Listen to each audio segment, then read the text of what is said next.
Hey, what's up, guys? So this will be a beginner's guide to like in position c betting. Really simple stuff, right? It's easy to learn, and it's the fundamental is important for every beginner poker player, even like experienced poker player to refresh.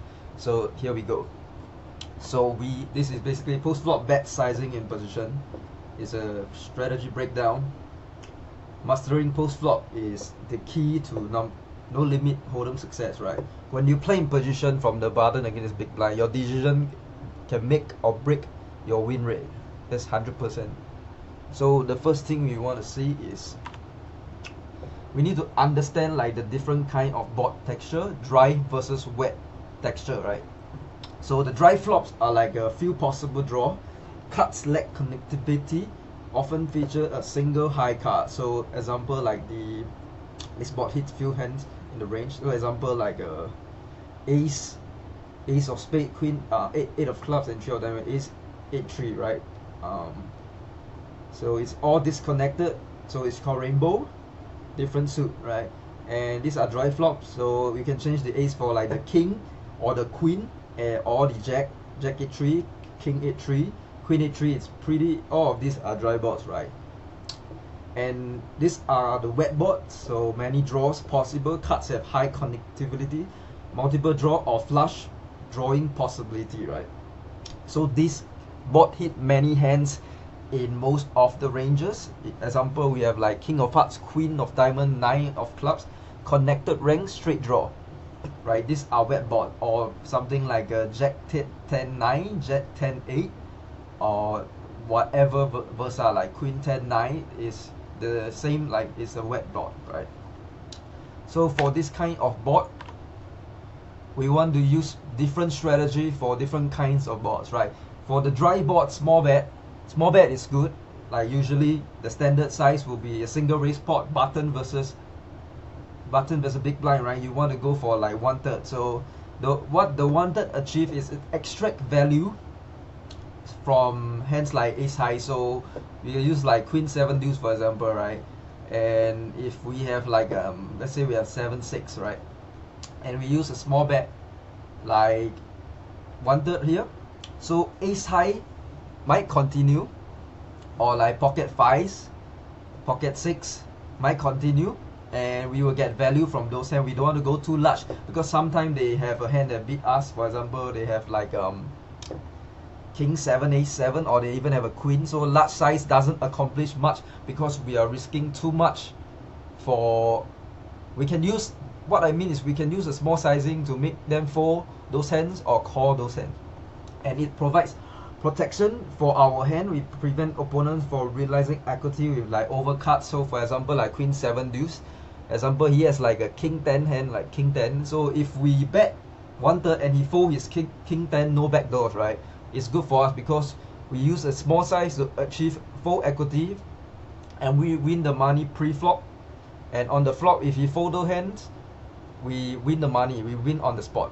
So if we, example, if we don't bet, we check, and the king or the 10 comes, he will hit those hands, and we didn't realize we lost the chance to take down the pot before we hit those cards. So dry board usually favors the pre-flop raiser. So small bets are the best to maximize EV. The EV is expected value, so like the value you get from specific hands. So you want to exploit your range advantage and just bet 1/3 on dry boards. So for wet board, you want to use a larger bet sizing, like you want to charge draws, you want to charge your opponents for draws to see the next card. So you don't want to give like small size. It's don't make sense to go for like small size on like see jack 10-8 right here. It's a monotone, meaning it's like two flush board. And if you want to bet on this flop, you either go for a large sizing or you check. It doesn't make sense for a small sizing, right? It doesn't accomplish anything. So you want to charge the draw, so you go to 2/3 or full pot, or even over bet on some boards. But we will simplify this for now, so we will go for large board, 2/3 plus or full pot. Like any side, you can go 75, or some boards 80%, 100% is all fine, but 2/3 is like 66%, so you can use this size. We want to protect our strong hand or strong draws. So don't give cheap turns to drawing hands. We want to bet big and have full equity, and if he calls, we have a strong hand. If the turn is brick, we can continue firing our hand to get him to fold or make him call a bad price, so we will maximize equity for ourselves.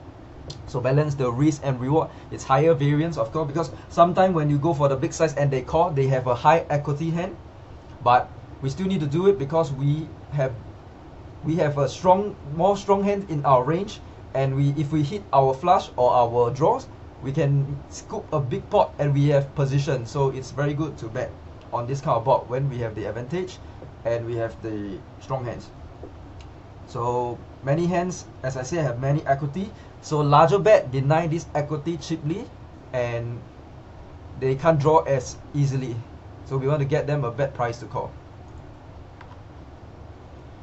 So bet sizing and range advantage is crucial. We want to identify who has the range advantage. The button typically has a stronger range than the big blind, because when we raise from the button and big blind just flat, his range is capped, right? So if we raise from the button and example you have aces, I mean some people do it, they flat aces, right? But usually you have aces, kings, queens or strong hands, you gotta raise them, right? You want to get value from it. So even beginners or fish, they will get to raise those hands.